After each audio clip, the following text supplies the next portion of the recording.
Go on mute though.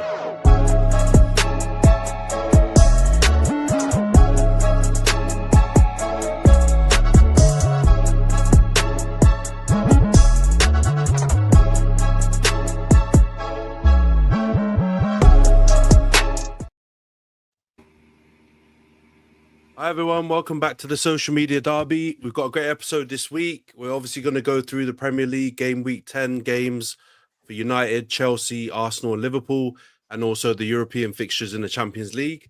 But before we do that, for those of you watching on YouTube, please subscribe to the channel, like the video, leave a comment, share if you can. For those listening on Spotify, Apple or any of the other podcasting platforms, please follow and give us a 5-star review. All of that helps with the algorithms and growing the podcast. And of course, the views are expressed in this podcast are just for entertainment purposes, all jokes. If they're non-football related, they're not real opinions of any of us. How are you guys doing, guys?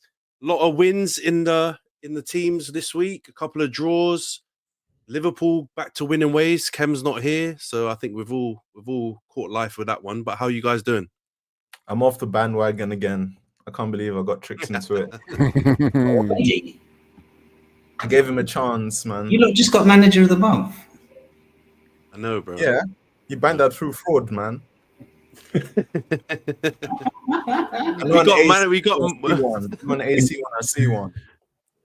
Bro, we got manager of the month and we got player of the month. It's crazy. And the last game we didn't even win. So yeah, You lot should be on something. Why aren't you guys happy, man? Isn't it a great time to watch football? So depressive. Yeah, I'm happy. I'm happy, man. I'm happy. We saw you guys struggle with carrier bag yesterday, so that was fun. Or the day before yesterday, and we got big games this week. We got 2 Big Six fixtures as well: Spurs versus United and Man City versus Liverpool. Excuse me. You also mean Arsenal versus Sunderland, mate? Big Six. No. Big Six against each other, bro. Against each other. You know what I mean? Sunderland, mate. Sunderland, mate. You know, come on, put some respect. Okay. All right. Fair enough. All right. We'll hope you have that energy when the predictions come around and you're not going to predict the slapping. But before we get into those previews and also the European fixtures, obviously United not playing in Europe, not playing midweek. So we'll go through the game on Saturday, I believe, at Nottingham Forest. It ended 2-2. United took the lead and then 2 quick goals for Forest in the second half. I missed both of them, I have to be honest, guys. I went out to get a drink, came back and we were 2-1 down and I was livid.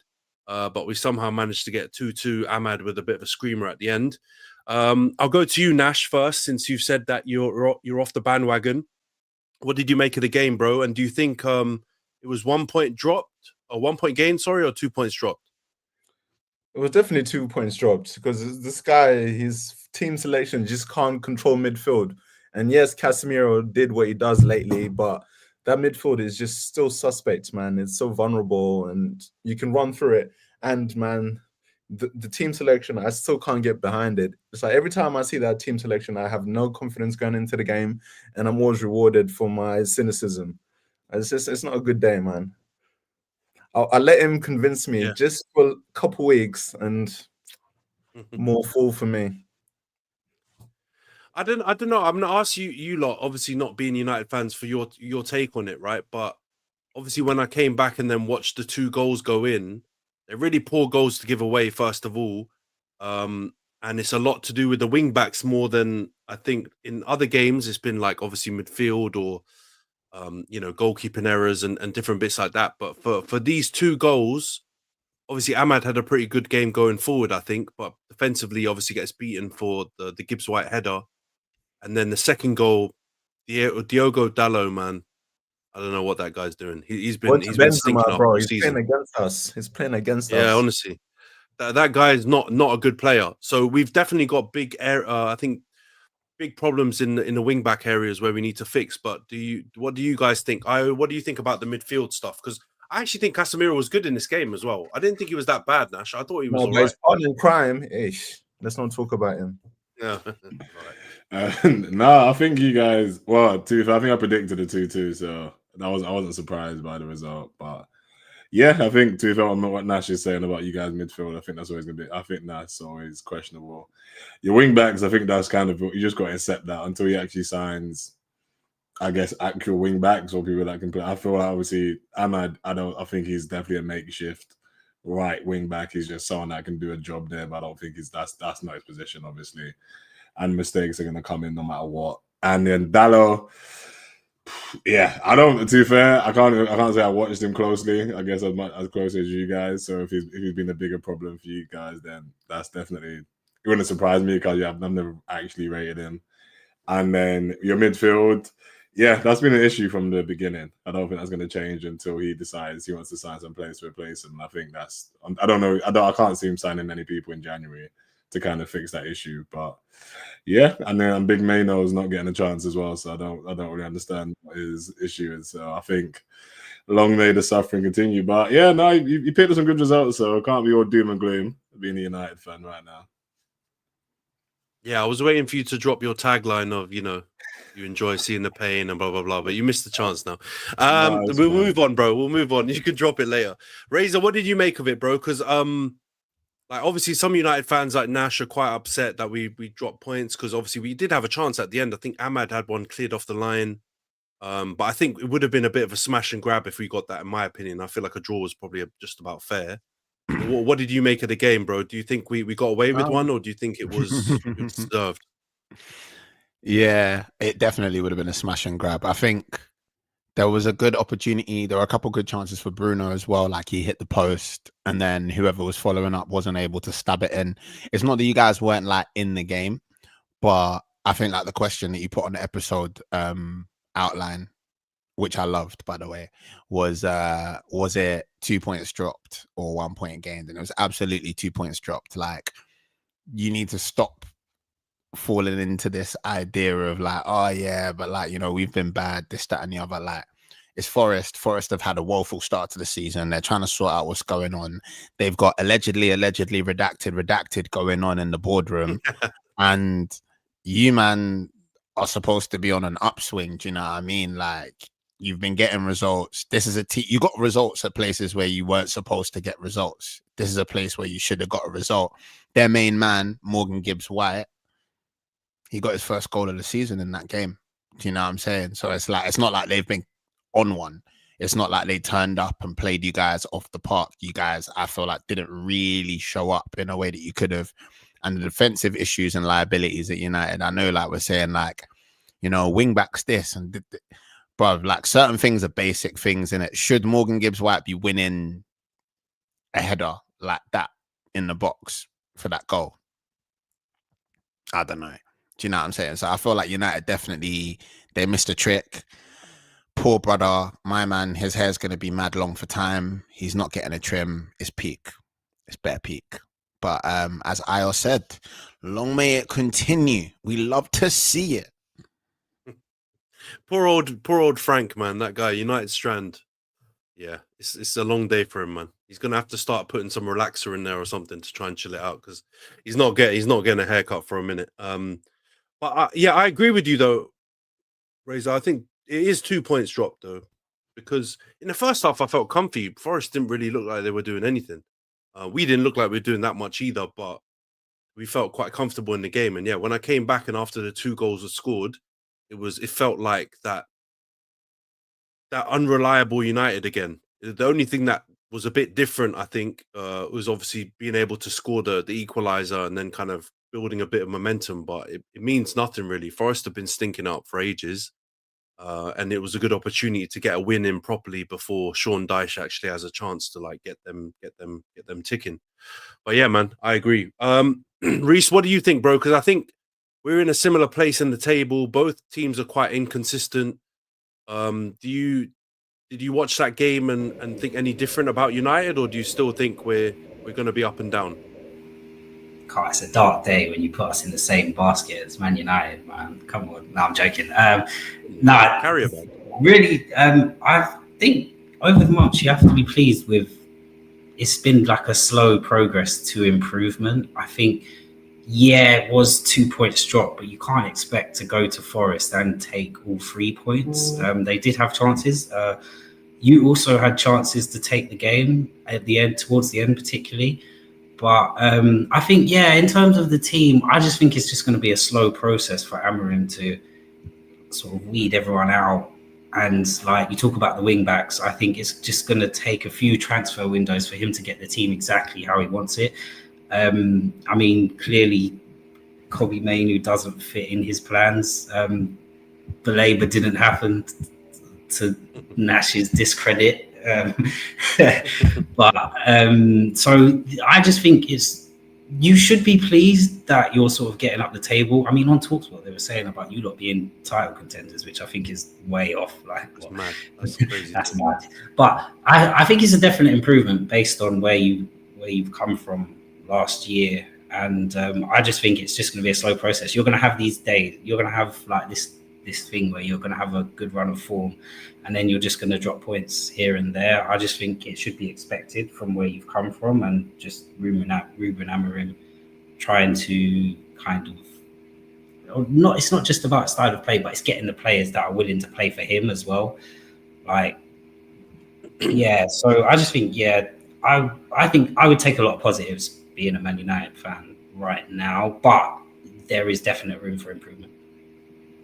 Yeah, I think actually being disappointed is a sign of us actually being in a slightly better place. Like, if we think about it, we've been accepting a lot of bad results all over the shop, and the 2-2 at Forest, I think the last couple of times we went there, we've caught L's. So obviously we should go to those kind of grounds and try and get a win, but in our current situation, it's not the end of the world. I don't think any of us looked at those 4 fixtures we've recently had, and if we look at the predictions, I doubt very, very many of us went for 10 points out of 12, right?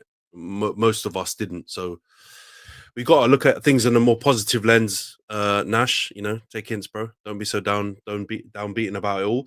One thing I will say is I need to hold my hands up again. I think last week's pod, I said I couldn't understand what the hype was around Elliot Anderson. Apologies. I understand, because he tore us up, man. He looks really good. It's not hard to do our midfield, bro. It's not hard to do in our midfield. I know, but still. Let's be easy. I know, but I honestly, I thought it was peppering us, bro. Grimsby were peppering us. I'm not trying to hear. I know, but Elliot Anderson did have a good game, right? You did see he had a good game, bro. It wasn't just a passion merch, and we were rubbish in that game. I don't think our midfield was that poor in this game. He just ran the show. He had the ball. He was driving with it. He was playing through the lines. He's definitely a better player, at least, than the credit I gave him last week. I honestly thought it was madness. He's got tech. That's no bar. He's got tech. He's a baller. He's a good player, man. Nash is just belabor, isn't it? It's belabor. He's hanging on to the belabor stuff. Who's actually going to buy him for 120 mil? That's obscene. He's English. English tax is real, but yeah, he's a good player, but he's not 120 mil. But English tax, you never know. United could buy him for 120 mil realistically. If Social was still here, that would be his signing. That's the type of signing I can see United making and spending. No, bro. We're all about the international cheap guns, bro. We're into human trafficking these days. Allegedly. All right, let's move on to the Arsenal section swiftly, guys. Wow. All right, two more wins, 2 more clean sheets. We had a bit of a scare against Slavia Prague. There was a penalty at the end that got given and then overturned. I don't think it was a penalty. It wasn't a penalty. Anyway, it wasn't. You got 5 goals, none conceded. I am definitely going to come to you first. Hold tight, Razor, just particularly because Mikel Merino 2 goals. Are we gonna get you to hold your hand up? Say anything about Merino? Or I've always said I have no problem Merino playing up top. I've always said that. So there's gonna be no backtracking or apologies. If Merino plays up top, I'm a happy boy. I've always said that. Merino plays in midfield, then my anger is always justified. The guy is a striker, and you can see the way he finishes, the way he moves. He's got all the movements of a striker. So I'm right now, Gokares being injured. It just makes more sense for him to play up top. And I'll be happy with him playing up top. He seems to know where the goal is. Like, annoyingly, he's a very good finisher. Like, even that finish against Prague is just his movement and then the delicate touch he's got all the top qualities of like a top striker, which just is crazy considering that we signed him as a midfielder. And when he plays midfield, he just offers nothing. So it's just...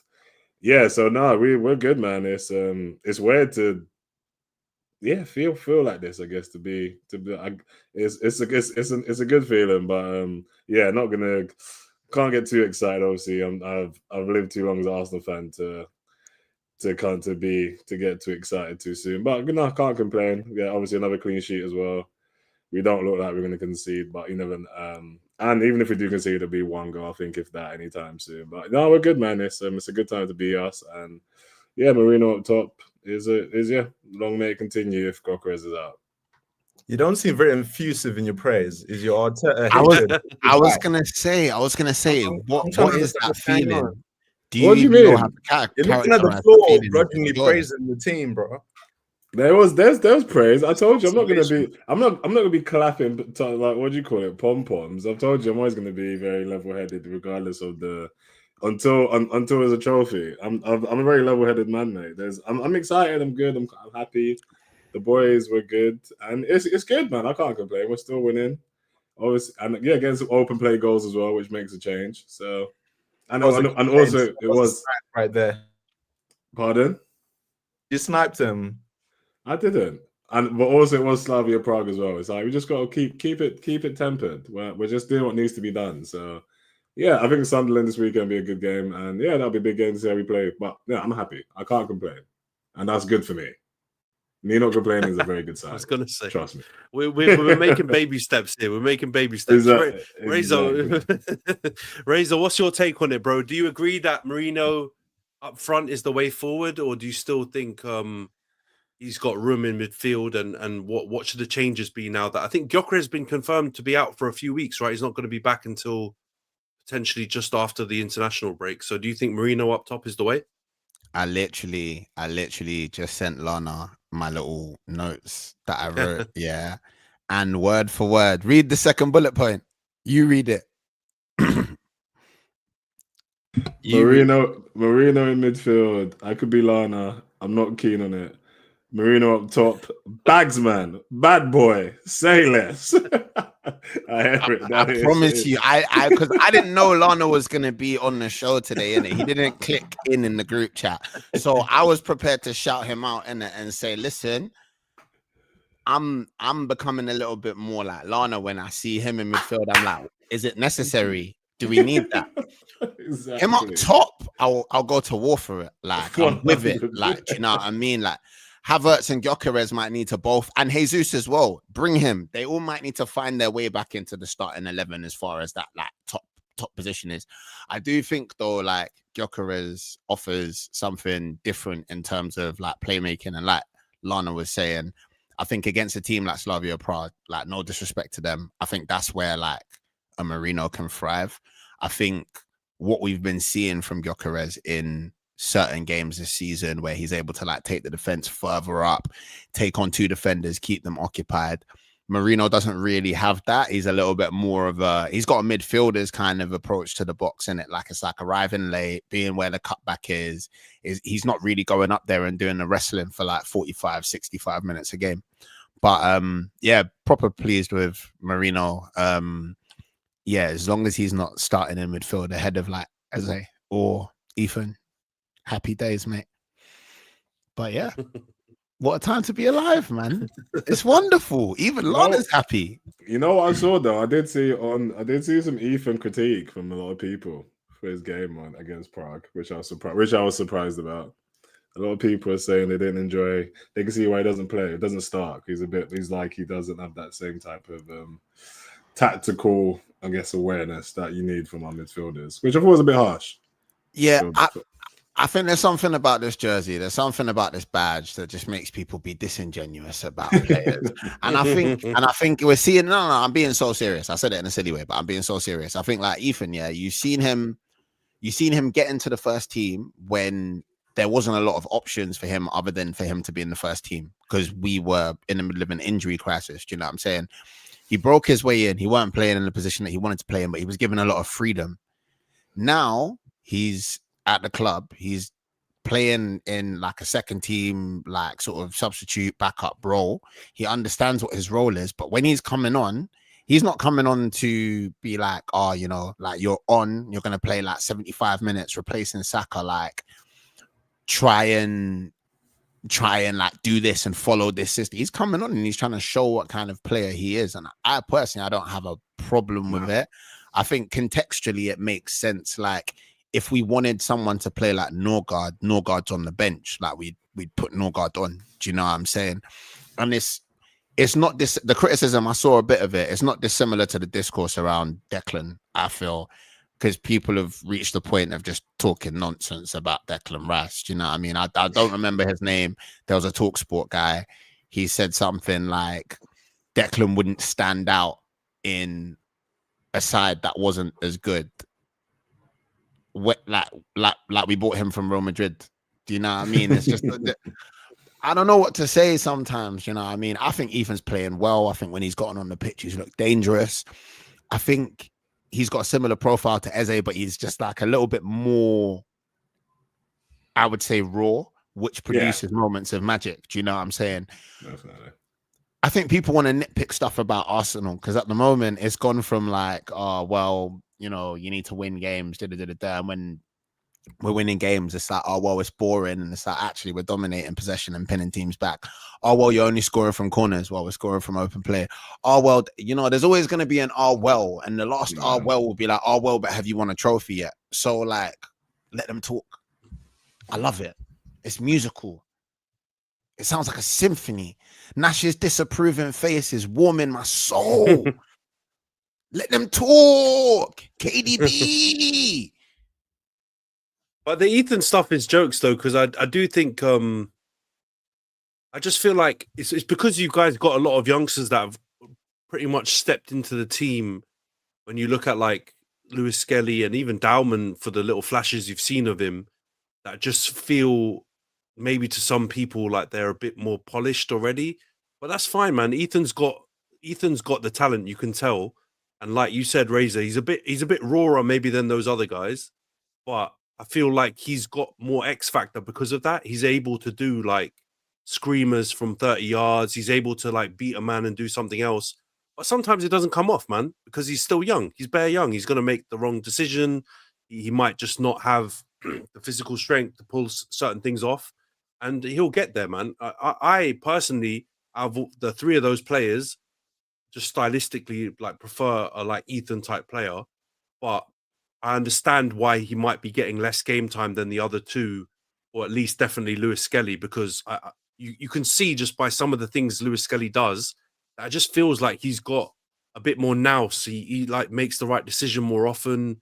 He'll get his body in the way of things. He'll do certain things that make him look like a more experienced player, whereas Ethan definitely does look like a younger player getting used to it. But you've got to roll with the punches, man. You've got three very good youngsters coming in that are probably going to have a squad space or maybe start an 11 space, and people just need to like not expect the same levels of all of them. Like they're going to progress at different rates, man. And I still think he's doing pretty well. I just think people maybe are expecting certain things from him that they're seeing from other youngsters in your team. But I mean, if that's your biggest problem, bro, that is nice. Exactly. Let's be honest. That is very nice. You're for sure right. It's that, yeah, nah. That's like our second biggest problem. Our biggest problem is Eze and Timber arguing over who's going to lead the class in Bible study. Again, lovely problem, bro. We ain't really got no problems like that. You know what I mean? It's facts. It's 99 problems, but conceded goals ain't one. You know what I'm saying? All of that. You know what I'm saying? It's looking crazy, man. The defense is looking crazy. And you're changing players as well, and it's not affecting anything. You're bringing in Cappies and can we talk about my Mosqueras and Hincapié? Can we talk about he's him? Good, man. He's a good player. I feel like we got a Latino Ben White on our hands, you know, like in terms of the approach. Like you see, Slavia Prague got that 6 foot, that NBA sized brother, playing up top in the first half, and Hincapié was like, "What? You mad? You want some?" I was like, "Yeah, I can get behind." I think it's actually crazy how good it's not very often you can praise Arsenal recruitment, but what they've done over this last summer is actually ridiculously impressive. Because when you can see, as you said, with the fact you can sub players out or just change the entire back four, and we don't look any. Obviously, it might look a bit different, but the drop off isn't that significant. Minimal. Like it's crazy. It's crazy. And saying that as an Arsenal fan, when we've seen like our original backline is always shaky. So when we lose one player out, that we just completely collapse. So to see us now is just it's mental to actually witness and be proud of our defense as an Arsenal fan, because that's not something I've ever been proud of. And so it's crazy. yeah, The depth it's is mad. crazy. But I would argue with the IO in that department, you guys' recruitment's been 10-10 for about 4 years, man. Like all the defenders you've gotten, I would say in the last 3 or 4 years, starting with Ben White, it's been almost flawless, your recruitment in defense, right? We'll argue about the striker and other places. Obviously, there's been gripes about that kind of stuff. But defensively, very few missteps, man. A lot of those players are still there, or you flip them for a bit of profit, like Kiwior or someone like that. Maybe only Tomiyasu, which is the sad one, but that's sad, your success rate is above 80%, which for transfers is great. Lana will agree with that. Do you know what he might be a little bit more reluctant to agree with? That Arteta might have had a vision and he might have known what he was doing. And then I'm just saying it. I'm just saying it because there's been several times that we've questioned it. We questioned whether Ben White was worth how much we paid for him. Why are you bringing in David Raya? Like, we've just about got Ramsdale playing like a but why does he keep sending Saliba out on loan? He's gonna leave. This, that, and No, he certainly knows what he's doing. I think I even saw another interview from Oxlade-Chamberlain today. I don't know if you guys saw that one, saying that Arteta was the first person to kind of tell Wenger about using analytics and like actually bringing in people to scout the other team. And so Arteta, and that was in 2014, which is crazy. Wow. And so he's clearly been ahead of the curve for a long time. He's had that brain. So yeah, man, gotta give credit to SG, man. I'm still my Arteta hate came from Ozil anyway, man. What he done to Ozil? This is getting that's where it came from. That's where it came from. Nah, it was Ozil hate, man. What he done to Ozil broke my heart. So that was when my hatred began for him. So, but you know what? We should give credit actually not only to Arteta, but I've read a lot of stuff about how the managers that we in this country give quite a lot of flack for not being very inventive tactically or whatever, actually brought in a lot of the big innovations in football. Like David Moyes was a part of that. I think started doing a lot of that at Everton, and a lot of people think he's known for kind of boring football and not attractive football. Sam Allardyce is a big one in Bolton. I remember reading stuff about how they brought in data and stuff like that. So it comes in weird ways, man. You know, a lot of the managers that we love, some of them had little blind spots and missed certain things, and some of the managers we call like dinosaurs and Jurassic and all that kind of stuff actually had some innovation. But yeah, that's why Arteta puts Moyes on his Mount Rushmore of managers, isn't it? It's probably because of that. Let's move on to Liverpool then, guys. Khem's not here. We praise the Lord, thank God for that, because they managed to get two big wins, man. Beat Real Madrid 1-0. They actually peppered Real Madrid. I don't know if you man saw that game. We'll talk about it in a minute, but they actually did give them the business. If it wasn't for Courtois, it could have been quite long for Real Madrid. And then they beat Aston Villa as well, 2-0. And that one, I don't know. What did you guys make of it? Because some Liverpool fans now are flipping back to the idea that they could be back in a race and whatever, and it's not so doom and gloom. I'm not sure, guys. What do you think? Rhys, I haven't asked you anything in a moment. What do you think about this Liverpool resurgence?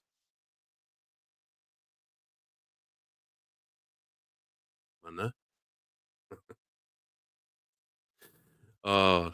Nash, go on, bro. You jump in. I need you to do some Liverpool hate. I wouldn't say it's more of a resurgence. I think it was falling back onto comfortable old habits. Like the lineup was very much a last season team, so it was like the last gasp of a dying giant. So it's like, you know, let's do the vintage, just pull it back out to the old tactics, which is what you call it, very much condemns the manager that they're only winning through the old ways, and everything you try to introduce has been thrown out the window just to get them back on track. And plus, you know, Real Madrid are going through their own transition as well. So I wouldn't say at this point that's much of an accomplishment. So yeah, this is fool's gold, this Liverpool resurgence. I ain't feeling it. This is exactly what I wanted to hear, bro. Thank you. I really needed to hear that today. But yeah, the Real Madrid one was weird. I mean, I don't know if you guys, have you been watching La Liga? Because they've been smoking quite a few teams in La Liga. I think they're top. They obviously beat Barca in El Clasico like a couple of weeks back. There's still some like that 3-3. Nothing's going well in that league, man. Yeah. I mean, apart from just don't- Rashi, right? Apart from Rashi. Of course, man. My man's doing what he has to do. I think Madrid are a weird one, man. I think they have their moments. I still don't think Xabi Alonso knows what his best team is yet. Obviously, I think it's because the Real Madrid players don't actually want to be told what to do. They're exactly. very much not a system team. They don't like to be told where to be in position, out of position. Exactly. And they're still struggling to press. And when you play Liverpool, if you can't press, they're just gonna transition for you. Just So play around you, yeah. They just fell into the trap, and now they've paid for it. But no, it's completely agree. And I think that Liverpool game, like that Courtois performance, honestly, you guys were never there, but there was a point when I was in Spain. It's actually very poignant. I'm wearing this Spain shirt. There was a time we played a game, and I played in goal, and that Courtois performance was very reminiscent of what I put on that day as well. Because It wasn't on. just saving everything. Honestly, you're shameless. I'm you not are shameless. absolutely shameless. I will send this. You are absolutely shameless. I'm gonna send this, and I'm gonna ask some of the guys need that I was evidence. with at uni to verify that performance. Because honest to God, what Courtois was doing, I genuinely sent shivers down my spine because I thought I was watching myself. It was honestly, he's such a good keeper, man. He's such a good keeper now. But yeah, I think Did you say Andre Olana? Yes. Yeah, that's crazy work. That's actually brilliant. Oh. That's annoyingly very good. I don't like that, but actually giving you that. I actually teed you up with that one. I'm annoyed at myself now. That's crazy. That's actually annoying. That's too witty for you. I don't know how you come up with that. English language is working in my hands. You should know this by now. Have you just No, that was too. Anyway, back to my point. My expert analysis of Thibaut Courtois' point. Let's not digress. But no, it was good. I think Liverpool deserved to win, obviously. But I still think they're going to be in the title race. It's November, so I don't think it's all doom and gloom yet. And as long as he just goes back to what they had last year, and I think he doesn't overcomplicate his slot, then they've still got a chance. They've still got time to figure it out. And I think it'd be stupid to write them off from the title race because, yeah, as I said, it's November. There's still so many games left to play. And I think, and they're out of competitions now as well. That might benefit them. So, like, this actually, it might play to them. But yeah, I think, some good results after they were struggling. And yeah, I think unfortunately Ken might be a bit happier, which I don't enjoy. So, but yeah, it was good results for them after what's been a terrible month or so. Yeah, you almost saved that analysis with the Khem bit, but yeah. I hear what you're saying, but I don't like hearing it, man. Because it's Liverpool. It's a weird one. Razor, what do you think, bro? Do you agree with Io? Do you think it's a bit silly to rule them off, or do you think rule them out? Sorry, or do you think that maybe both Villa and Madrid played into their hands a little bit because we didn't see any, Rhys's, low balls and long blocks and all that. It was a lot more high pressing and the standard football that Slot likes, or do you think that's unfair to say? Go on, Razor. What do you think, bro? I think the problem is that man shared the team sheet with Slot before, so he knew who was going to play, and he was able to prepare for it. And very reasonable of them, but not great for my hate watch. You know what I'm saying? I think Liverpool fans being able to show their faces outside again is positive generally for them. Terrible for the rest of us.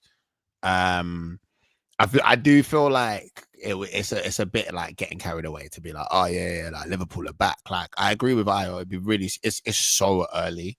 Like obviously as fans and now like making the pod, we're being bare reactionary. We're talking about football over the course of like a day, over the course of a week, like every week. Do you know what I mean? So it's always going to be like a bit like silly to write them off at this stage because it's quite silly to write anyone off at this stage, like who's got a team like of their quality. But it definitely doesn't look like the same side, and I don't think them beating an Aston Villa side that have again had their own problems and a Real Madrid side that have again had their own problems, I don't think that that's like indicative of being like, oh yeah, well, like they're getting back on track. Do you know what I'm saying? I agree with Lana completely. Like it's a bit, it would be really, really bold to sort of assume that Liverpool were done out of here. I think it'd be really bold to assume that any of like the top like 5, 6, 7 teams in the division were like done out of here in terms of the league because like it's not even Christmas yet. Do you know what I mean? anything could happen. Bad things happen all the time in terms of injuries and fixtures getting rescheduled, so people are tired, competitions. I was gonna say that, like, it's funny because man was saying about like Liverpool getting knocked out of competitions. I think United are enjoying their one game a week a lot. Like, you man are playing less games a week than Crystal Palace and Nottingham Forest and whatnot. Do you know what I'm saying? They're great teams compared to you, man. So yeah, like, it's just that, innit? Like, I think it's foolish to count anyone out. At the same time, I'm not like, oh, Liverpool are back on. Do you know what I'm saying? And I think there's still a couple pieces of the puzzle there for Slot to figure out. Oh no! Like the Undertaker, like the Undertaker, he's arisen. That's absolutely the cows have gone off the railroads, and I Khem felt in the build. That Instantly is sick. disgusting. What the terrible fuck feeling. just happened there? Michael Jordan. I'm back. Feeling. That was brilliant, man. I hate that. That's made me feel ill. Khem, go on, bro. Give us your analysis. What have you made of these two games? You've won 2 games in a row. You've kind of ended this streak of 6 defeats in 7, 2 clean sheets as well. Van Dijk's even sniping Rooney in the press conferences or in the interviews. You must be a lot happier than you were in the last pod you were on. I did briefly hear Nash say it's not a good look on the manager if you have to go to old tactics. I don't disagree with that at all. It's not great, but other managers out there, they die on their hill. So I also respect him for doing that to get some balance back in the midfield area. I think the big one is McAllister finding some form, and we probably have our best 2 games. So that says a lot because he is our glue. Yeah, I'm not gonna. I didn't get too low when we were losing. Obviously, it wasn't good. The performances weren't very good, especially defensively. But at the same time, when we were winning 5 in a row, we weren't performing great either. So I wouldn't say we're out of the mud at all. I think there's still issues there that can be got at by teams that prepare in a different way. Obviously, Ant's hating by saying that those teams played into our hands, but Villa and Real Madrid don't play long ball, so I don't know what you're expecting, bruv. You know what I mean? You want them to turn around and suddenly start booting it. They don't do that. They don't even have tall players up front. Well, okay, Villa have Watkins, I suppose, but Madrid certainly wouldn't do that. Also, there was no way that Trent was going to come back and get anything but an L, let's be real. They were definitely motivated for that. Like, our own fans probably would have been getting on our own players if they let Trent come back with anything. So what was good was, I'd say it was nice to obviously have some clean sheets, but we've lost those games. We won our first bunch of games by fine margins, a lot of them in the last minute. We lost our next 6. What's this new phrase kids are saying? 6, 7. Fucking 6 out of 7, all that shit. We lost those, a lot of them by fine margin. I think all of them were by 1 goal anyway. So it's as you were, I think, with the team. Not the Palace game. Oh yeah, that one. Smoked in that one. I delete that from my memory, but he's clearly tanked that match. But Palace bully us anyway. My only regret from that game was not putting a bet on Sarr to score, because that's a certainty to score against us. So that's a shame. But with the actual games that matter, it's still been fine margins, which I'd say that the Madrid game was a good look in terms of establishing a lot of control in the match. The scoreline flattered Madrid, I'd say, but City is a big test away from home. They've been finding their feet for the last few months as well, haven't they? Like, they sort of started their transition in January and they're still going now. So see how it plays out. I think we're still going to be inconsistent throughout the season. It's just too many changes in one go. We're having to bring old men back in at left back. We're actually playing Ekitike up front, which is good. The one thing I'd say, it was good to see Gakpo dropped, because he seems to have become undroppable all season. I don't know what was going on, and it was getting worrying. So it's good. A bit of competition will probably make him play better, be a little bit less selfish. So that's a good thing as well. So that I like that as well. Salah was okay. He's still not playing great, but I don't know. We'll see. I think we're too up and down this season. I'm not gonna lie. I'm not gonna get carried away with these 2 dubs. They were nice. It was very good to see McAllister back, but it's as you were. Like, but even after the last pod I was on, after whichever L that was, maybe the Chelsea one, it's still as you were. And as for Van Dijk and Rooney, I think it was. I think it's been overblown. I think the only issue is I think Wayne was just mentioning like, oh, he's down tools because he signed the contract. I think just from a pro to a pro, that's pretty disrespectful. So I think that's where Verge actually took issue with his comments. Everything else is pretty justified. The team aren't winning games. Liverpool shouldn't be losing as many games in a row. It's disgraceful. So that's fine. It's just I think commenting on him as a pro isn't really cool, especially for a guy who got sacked 4 times in 2 years talking about leadership. I don't really know where he gets the audacity to do that, if I'm honest. The guy even got fucking sacked on New Year's Eve, by Plymouth Argyle. They didn't even want to start their new year with him. They wanted him off the books. So he can talk about a lot of things, but leadership. Yeah, but we know that's a bit disingenuous because a manager versus a player, right? We look at Rooney as a player versus him as a player. We'll see when Van Dijk's managing Barrow Town or whatever in the Vanarama and how he's coping in 3 years. You know what I mean? It's a sticky one, but at least he came out and chat and he spoke to him and he fronted up to it, which you got to respect Van Dijk on that. Something Trent couldn't do when he was vice captain, by the way. He didn't speak. I mean, as well, he was spicy. He was spicy about Trent as well. So clearly, obviously, there's no love. It was a bit of a dumb question by Theo. Like, did you see him or no? Like, they wouldn't have seen him. The guy literally arrived in the country the day before, trained, and then they would have played against each other. The first time he would have seen him would have been like in the tunnel.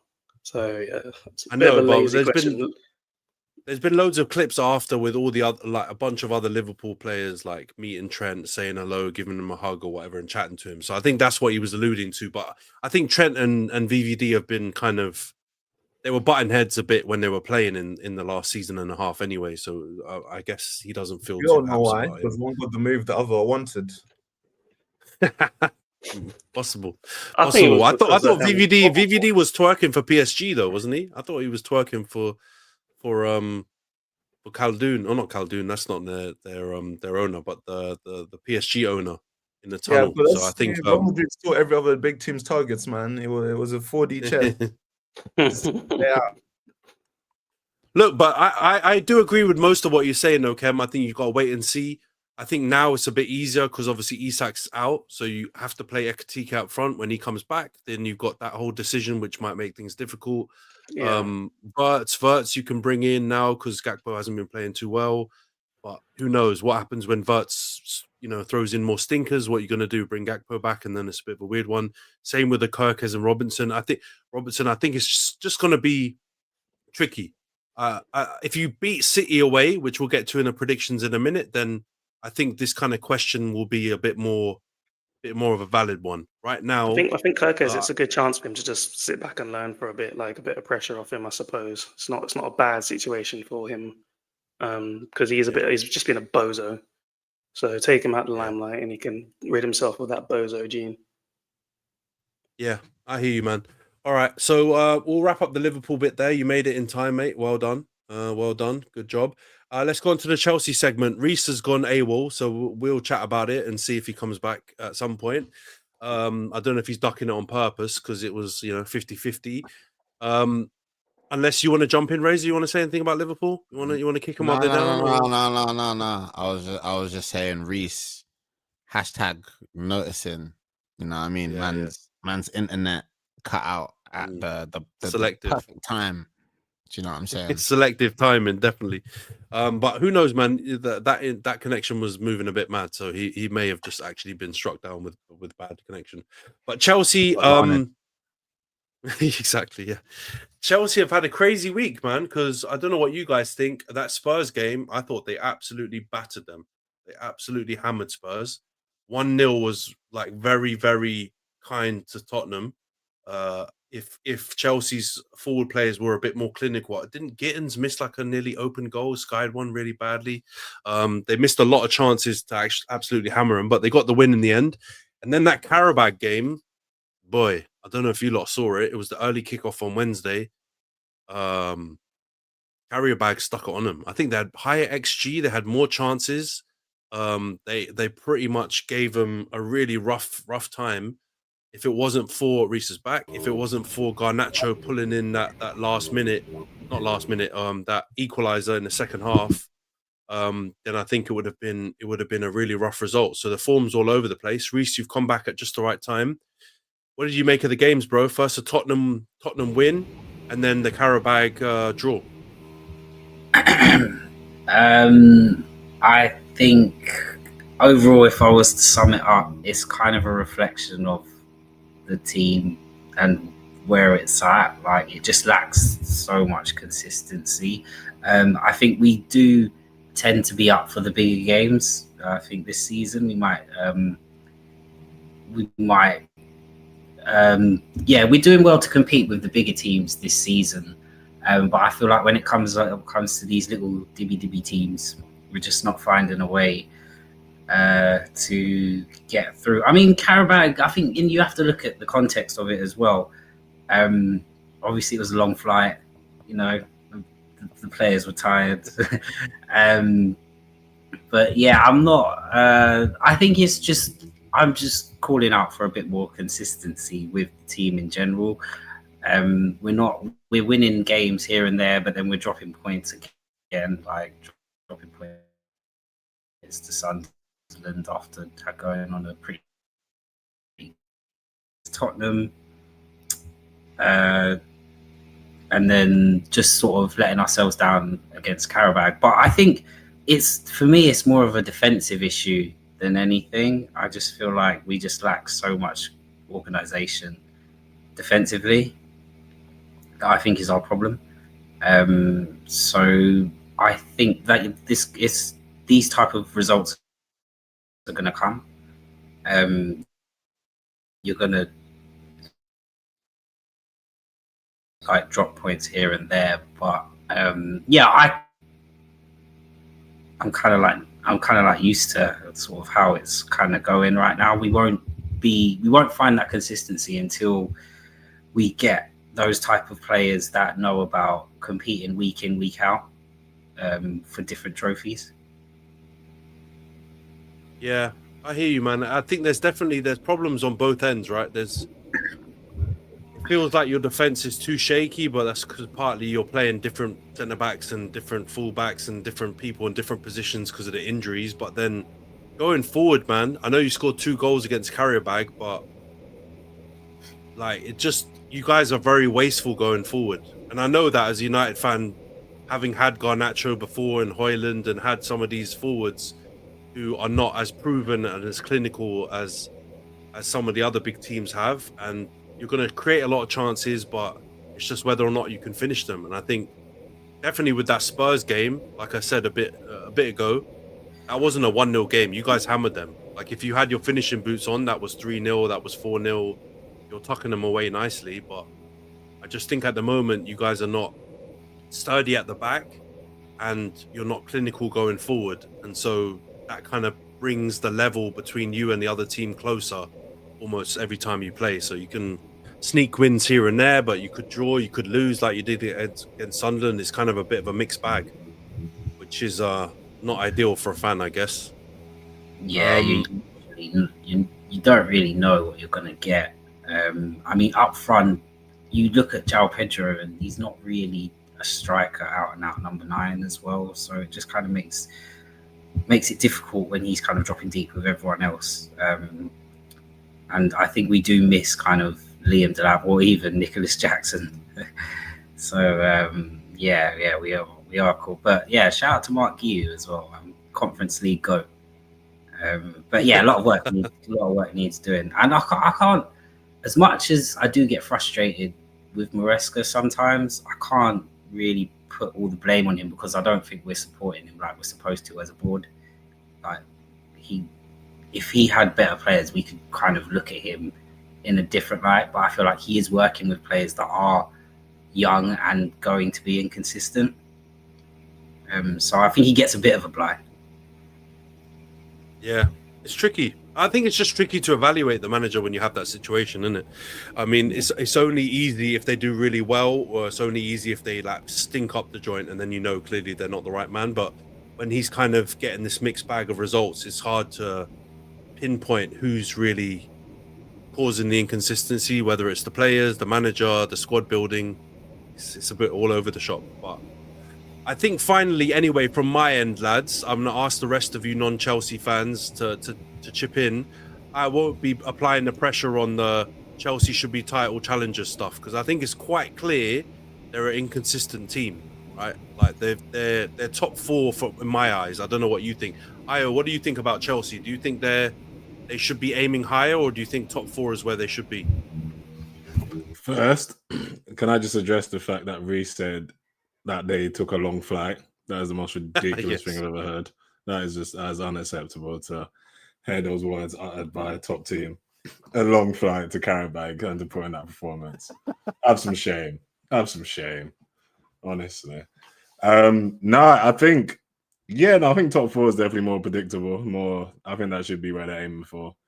I think inconsistency, as Rhys said, I think from all the changes that they're making, the constant chopping and changing, not knowing what their first choice defense is, it's going to make it hard for you to be consistently good all the time. And the same thing, I think, I don't rate the lap like I do rate João Pedro, I think. But again, in that Tottenham game, you could have a hat-trick the first half, and he wasn't clinical enough. So I think it's just little things like that I think they're dangerous when they can be, when everything's clicking, but it's just the fact that they're not clicking consistently, which is their problem, which is, again, doesn't make me sad whatsoever. So that's not a sad thing for me to see.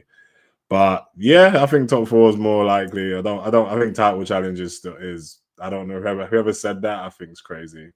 Yeah, I don't think they're strong enough to be challenging for the title just yet. But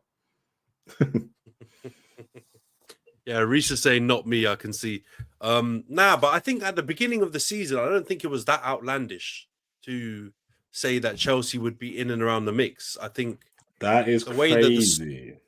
Bro, think about it. Think about at the end of last season, right? The trajectory that they were on. You were expecting that the next step that they would realistically take. They finished top four last season, right? The next step realistically would be you start to challenge. They're obviously going to spend more money as well. I think the summer, the business at the end looked a bit spooky. And then afterwards, I think it started to become a bit more questionable. And now the performances have backed up that the way that they've gone about the business was mad. The squad building wasn't great. And so they haven't built on the platform from last season. I don't think it was crazy to potentially look at Chelsea and go, they could be in the mix before the season started. I think that was possible. I'd expect the world champs to compete. He's got it in his tag. You know the problem here? You're seeing it from the viewpoint of a United fan where you currently are. That's the problem. You see them as challenges because that's what the does level that have to do with anything? I'm just saying. And they spent money, bro. How can you talk about like Arsenal? I'll talk about Arsenal. He said, of course, his shed looks good to you. You're homeless. How dare you, bro? I've at least got a cardboard box, bro. You know, I've got a cardboard box and man's got a shed.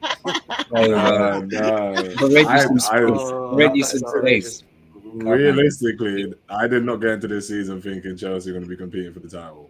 As like, there's no point. Like, even with all the money they spent, I didn't think they're the team ready for the title just yet. I think I get what you mean, but I never thought they were like. They're not even pump faking it, mate. I think everyone I think everyone kind of looked at the result against PSG, and I think you could it could go either way. Like with the transfer market, if we backed Maresca properly, then yeah, you could sit there and say, all right, they might be onto something. But it was just the same type of player you're buying. You can't pull that result against PSG and then look at the manager and think, let me give him more of the same. Like it won't ever work. And I think we're just proving that time and time again. So I think it's all about transfer windows, isn't it? And who you're buying, whether someone's title contenders, to be honest. You need more players. Is that what you're saying? My God. That is so cheeky coming from you. Again, Yeah, honestly, grass. 500million.com. Don't throw rocks. What did he man. say? They need more players. Right message, wrong What did he message. say? We're just asking you to do a little something that Sunderland and Bournemouth are doing right now. You know, just put your toe in the pool. Like, you don't have to go the whole way, swim a whole length. Just a little bit. Give a hezzy. Compete until December at least. Until Thanksgiving. I told you. You know? I told you we spent $1 billion on orphans, bro. We didn't pay Bundesliga tax. We didn't pay Change your thing Bundesliga from world tax. champs to Oliver Twist FC. We were held to ransom by orphans. Oh, Oliver Twist FC kills me. no. But I get it. Like it's shaken out now. It's shaken out now the way that I guess you're saying, Io. I think the beauty is we've got our preseason predictions, so I will be looking through to make sure what you've said is valid. If I see Chelsea in the title picture for you, we will contact HMRC of Football Podcast and we'll get you pulled up. Get him on, bro. I hear it. I'm Well, low key. yeah, Chelsea. I wanted to put us in like third place during the No, transfer because I'm window, pretty so- sure my prediction was I think I was the only person that said Man City are going to be competing for the title, and I'm pretty sure I'm the only one that was very confident in saying that, and I've been proven right. So trust me, HMRC, my prediction there. I'm ready for all of it. Ready. Chelsea. We'll see, bro. We'll see. All right, let's get into the preview section then, guys. Like I mentioned earlier, we've got two fixtures between the big six clubs: Spurs versus United, and also City versus Liverpool, and then also Arsenal will be going to Sunderland and Chelsea at home to Wolves. We'll start with the Spurs and United game. It's a 12 o'clock kickoff on Saturday, so tomorrow. It's at the Tottenham Hotspur Stadium. Don't bring up the time of the game, mate. Can't do that, apparently. Just saying. No, I'm just for context, brother. Relax. I'm not doing a Jurgen Klopp. It's context, you know. You have to give the 1 or 2 or 3 viewers that are watching a little bit of background. You get me? So we're playing Spurs. Our record stinks. We've basically got battered there every single season for the last like 3 or 4 years. Big massive game. Going into the international break. It's a massive game for us. We'll start off with first the prediction league catch up because we've had changes in the league, so that will dictate who starts with the predictions. So in first place, Io, you're back at top, bro. 39 points, 7 correct scores. You had a mad week. I think you had 3 correct scores or something mad like that, or at least 2. Yep. Thank the Lord. You're back on top. Johnson's in second. Johnson, the hyenas are somewhere. Johnson's in second, 38.66 correct scores. Rhys, you're in third, bro, 35.6 correct scores. Razor, you're in fourth with 35 points, 4 correct scores. I'm in fifth, 32 points, 4 correct scores. Khem is in sixth. Thank God. You're below me, bro. Alphabetically, though, only 32 points and 4 correct scores as well. And Nash, you're in seventh with 24 points, 2 correct scores. Man cracks up every time he says this. He's not touched 30 points. Bro, he's been handicapped by the 1 week, innit? So he's catching up. He's catching up. He's languishing, bro. Catching up is crazy. It's a slow catch, man. We still got many game weeks left. Io, we'll start with you, bro, since you're top of the table. Of course. Spurs versus United. What is your prediction and how do you think the game will go? What's the protest? I put 2-1. I put 2-1 Spurs. I just think, as you said, I didn't know about your poor record against them, but I remember every time I've seen the game, I feel like Spurs always run you guys close. And I think Spurs at home will cause you guys some problems. And both teams I don't like, but I can see it being a tight game. I can see Spurs running out 2-1 winners. I think that's how it ends for me. All right, fair enough. That makes sense. Johnson's also gone Spurs 2-1 with his prediction. Rhys, what's your prediction on this one, bro? I went Spurs 2-1. I think they'll just have enough to get over the line. All right, 2-1 all round. Razor, what's your prediction on this one, bro? I have gone Spurs 3-2. I actually think this is going to be a bit of a slugfest back and forth. and I reckon there's going to be some indiscipline and maybe even a sending off, and just some head loss. So yeah, I think there's going to be quite a few goals. I was tempted to back United because they've had more rest and they didn't play in the middle of the week, but you got two teams who never do what they're supposed to do. So I think going against logic is what I'm gonna do. So yeah, 3-2 Spurs is my out there prediction. All right, so you've gone more goals, but still Spurs win. I've gone draw, so I've gone for a Desmond. I've gone 2-2 in this game. I hope United are going to win, but yeah, I feel like this game could have a similar feel to that Forest game last week.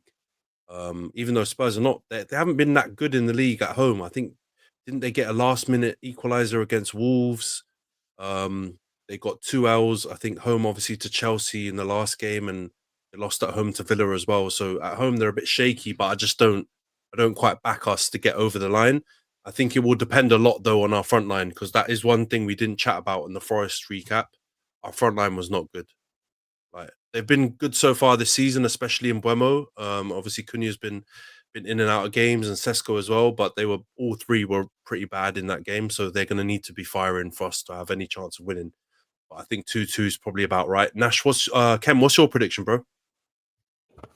2-2 as well.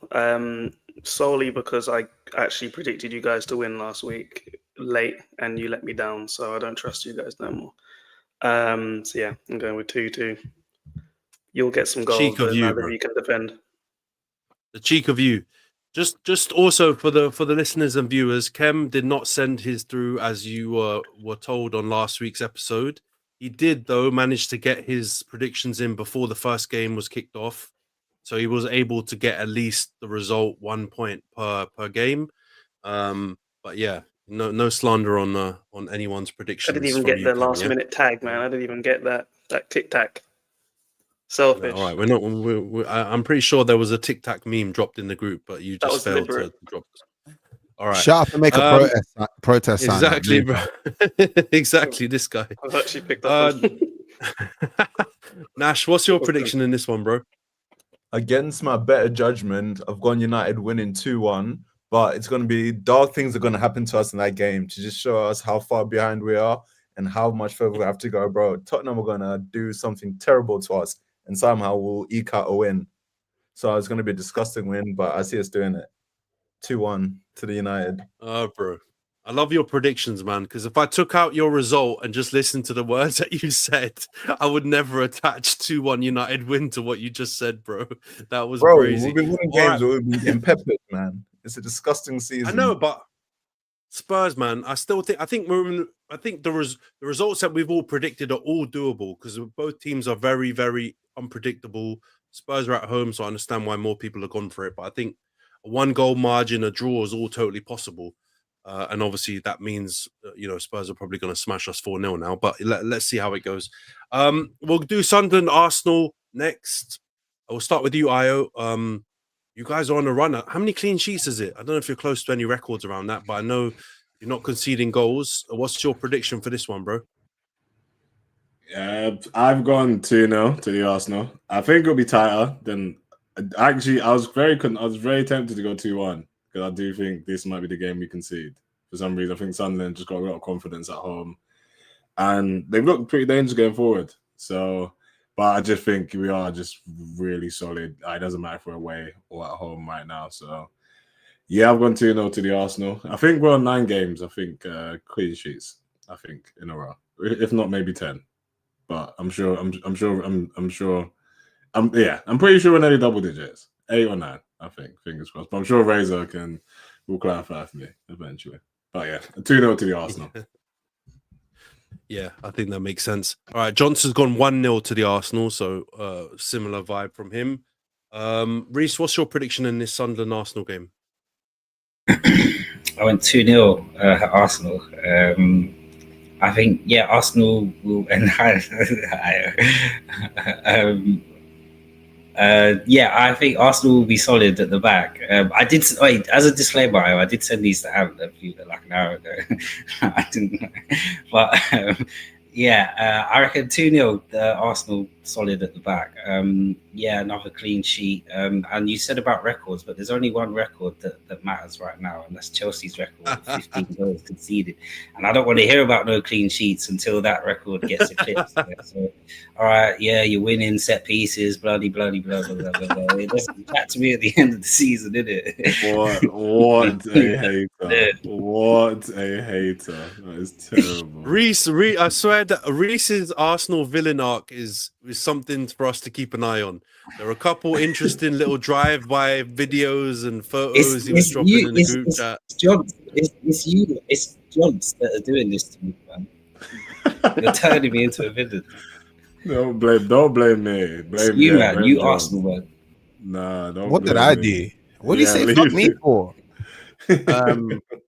Yeah, to be fair, you get a pass, but if you keep talking smack about Rhys James, I might have to include you. Hey, first of all, I'm next for the predictions. Leave right? my right back alone. Yeah, bro. you are next. You are. Yeah, sure. First of all, yeah, you're just upset because I said what I said, which was that Timber has been the best fullback, the best right back, definitely in the Prem this season so far, based on form. That is not up for debate. Secondly, you're also vexed because you've got world champion, your little line thing underneath your name, but you man couldn't beat the champions of Azerbaijan. That's what this is about. So don't project your anger on us, please, sir. How did you get on against the champions of Europe again? Remind me. How did you do against the champions of Europe? We didn't play them during summer holidays, bruv. Like, we played them when it mattered, didn't it? And like, fair enough. I'm willing to hear played it. them at peak time and you lost. I'm willing to hear it. Right. If man is saying like, yeah, but you lot are talking about, yeah, we're top 4. Anyway, we're getting distracted. Let me do the prediction thing real quickly. Yeah. Sunderland 0, Arsenal 2. Shaka's like, return. The away fans are gonna serenade him. It's not changing shit. We're gonna sing his name. We're gonna shut him out. Their house, their gaff, whatever. I do feel like Lana, I was tempted to say that we could concede, but yeah, I think we're gonna win 2-0 to the Arsenal. But yeah, man, Rhys James is a trip to the shop away from another half season out, bruv. There's no way he could chat to my man of God, Pastor Timber. Let it go, my brother. No weapons formed against Pastor Timber can prosper. It's impossible. Yeah. All right. We'll try and skip over that because I don't want Rhys to come back on absolute fire. I've also gone Arsenal 2-0. I think it could have been 1-0 to the Arsenal as well, but I think 2-0 is a safer prediction because Sunderland have looked good, but I don't know if you guys watched the Everton game they had. I think it was a Monday. They didn't look as good and as impressive as they had been in previous weeks. So I'm kind of just expecting the Sunderland drop off to come at some point, and I feel like Arsenal is the perfect team to come up there and give them a reality check, to be honest, and not really give them too many chances. So I've gone 2-0. Khem, what's your prediction? Perfect chance for you to insert hater prediction right now. Absolutely, I've gone 1-1. I have slid down the table. Not that long ago, I was first, and now I'm suddenly in the relegation zone. So the only way I can really climb back up is with different predictions. Also, Sunderland they're actually one of the form teams. To be fair, I think they've won 3 of their last 5. We have to give them some credit there. And they're at home. They'll have time to get drunk as well. Xhaka will be ready to perform against the team that once booed him off the pitch. So I think eventually you'll concede a goal. So let it be on Saturday night. Fair enough. Nash, what's your prediction on this one, bro? Unfortunately, it's going to be the return of one of my all-time favorite phrases in all of football history, but in a context I just can't enjoy. Xhaka on the ball, so it's not nice. Arsenal 3-0.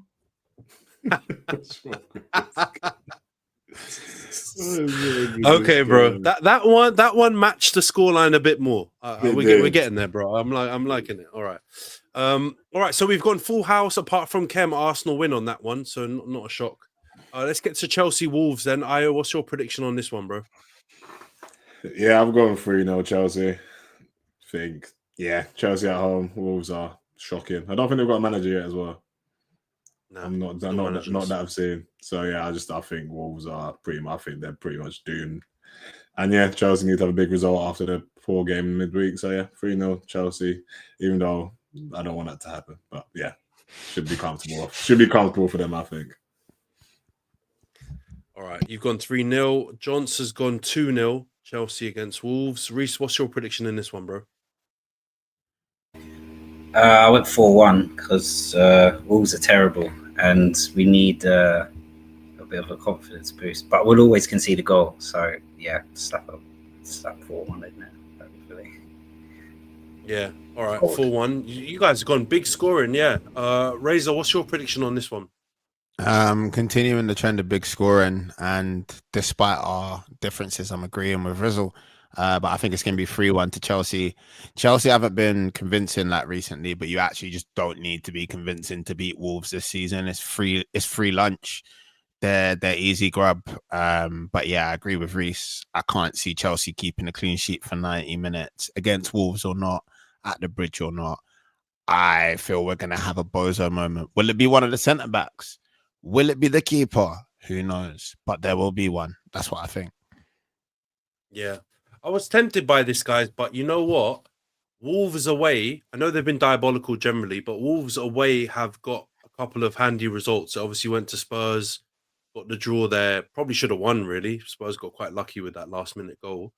So I've gone a bit of a closer scoreline. I've gone Chelsea to still win, but I've gone 2-1. Honestly, if Chelsea and Rhys, if you're still knocking about somewhere, you've got to beat Wolves at home, bro.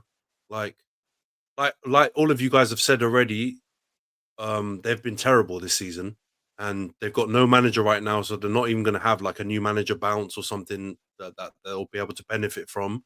So if you're gonna struggle, if you don't get a win against Wolves at home, then I do think there's got to be some question marks around what's happening, right? Like, I'm not saying like get rid of the coach or whatever, but just like something's going wrong. You've got to shuffle the team a bit more. You've got to try something else, or look at other solutions maybe to bring in January, because Wolves at home should be a banker, and yeah, you should win. But if it's a tricky game like with Karabag or something, then I would have more question marks with that than anything. I was going to say it might be a banker, but I've actually seen us lose 4-1 at Stamford Bridge to Wolves. So yeah, anything's possible. Anything's possible. Yeah, honestly, this is the type of like Barclays heritage game where a team comes to like a bigger quote team stinking up the gaff and then somehow gets like a crazy result like that. But I did see something about Wolves last season being in a similar place, and they brought in this guy who's ended up getting sacked now, Pereira, and they turned it around and got out of it. So who knows, if they get the next manager in and there's a bit of a bounce, they can become a decent team again. But right now it's a nice fixture, I think, for you guys to have. Nash, Khem, what's your prediction in this one, bro? 2-0 Chelsea. Wolves are diabolical, but I kept it low scoring because there's always that chance that Chelsea will get a red card. So if anyone's got Sky Bet or Betfair or whatever, then you might as well just slap a little bit on it because it's a good chance that happen. But yeah, well, like Ayo said, I think even Gary O'Neill said I don't even want to go back there. So it's not good for them right now. Yeah, they're looking at Rob Edwards, I heard, right? The guy from Luton from a couple of seasons back, the one that all the random girls that suddenly found out about football were getting excited about. But I'm not sure. I'm not sure about him, man. I think Wolves, if they don't get the manager decision right, it could be curtains. But if they get a good manager in from somewhere, then maybe it could be turnaround time. But Nash, what's your prediction in this one, bro? After the Conference League fixture during midweek, Chelsea go back to another Conference League game. I'm going 1-1. Chelsea Wolves. Fair enough, man. Fair enough. That's class. All right, we'll go on to the City Liverpool game. I don't know about you guys, but this is probably game of the weekend, right? Like resurgent City, Liverpool apparently turning the corner, not turning the corner. Arnie Slot's happy again. Big game of the weekend. Ayo, what's your prediction on this one? I have gone 2-1 City. So Yeah, I think City's in a good reign of form. You can't stop Haaland right now. And yeah, I think Haaland gets another goal. Liverpool, yeah, I think obviously Liverpool could not be confident, but I think it's misplaced. And yeah, I think City will be up for the game. And then I think City run out 2-1 winners, and they'll take it, keep the pressure on us. Yeah, I think that's that's a pretty good shout. Johnson's also gone City 2-1. Rhys, what's your prediction in this one? You there, bro? You there? Yep, can you hear me? Yeah. Yep. Can I just say next time, can I go before you, Io? Because this is getting ridiculous now. I've gone 2-1. The thing is, I don't blame you because I am leading, so I understand the inspiration it takes when the person leads. So I don't blame you for trying to follow my lead. Mind game. It's ridiculous. It sounds ridiculous. I understand it, but it's ridiculous. I'm trying to overtake Io. I'm ending up with goals. All right, 2-1 as well for you. Razor, what's your prediction on this one? The first thing that is most ridiculous is that Ant said that this was the game of the weekend. It's obviously the Granit Xhaka derby. That game is the game of the weekend. Settle down. Secondly, the more ridiculous thing is that no one's going to believe that we do these scores blind, because I've also gone 2-1 to City. I reckon it's going to be shut up, man. You know, everyone's sending them in blind, so you know no one's copying you. We're all just being logical. It's going to be a cagey game, but one team has a Viking marauder who's just unstoppable. Like, it's a mad thing. Yeah, Liverpool at the summit of their powers, maybe, but right now, I think City are going to have the edge, and the edge is going to be Erling Haaland, basically. Yeah, he scored in midweek again, right, against Dortmund. That guy just won't stop scoring, man. He celebrated with little Chinese as well, little 3 roast meats. You know, what a guy. Shame he plays for City, man. But yeah, 2-1 for you as well, Razor. I've gone 2-1, bro. This is like I feel like it's a tap in prediction though, right? Like I'm looking at all the predictions that you guys are all sending in. Like majority of us have gone that way or the other way. But all 2-1, spoiler alert. So that kind of makes sense. Khem, what's your prediction in this one? I have also gone 2-1, but to Liverpool, because I had sent my obviously from missing last week's because I didn't get a nice tic tac reminder from the host. So I had sent mine in the most random hours to Antony. He probably woke up thinking what's going on, and I was still probably quite drunk in Edinburgh from the game against Madrid, and I went 2-1 Liverpool, not realizing that we've actually let in 14 goals this season. But what do I always say? I'd rather lose with my guys and win with my ops. So I'm going with us. And also, we're not playing against any, as Rhys says, low balls and long blocks in this match. So there's a chance. We beat them last season. They'll usually do their usual style of playing out from the back. So we've got an opportunity to do it, man. You never know. McAllister's in form. I don't know, bro. I think normally that would make not what you said. It was mostly Breeze, but the prediction part, I would say it makes sense for the City will play out from the back. But what I will say, this season they have done long ball FC a few times. So I would if I was Arne Slot, I wouldn't get too comfy. I'd get his defeat speech ready so that he can complain about the tactics afterwards. Because no, but the Premier League definitely do that.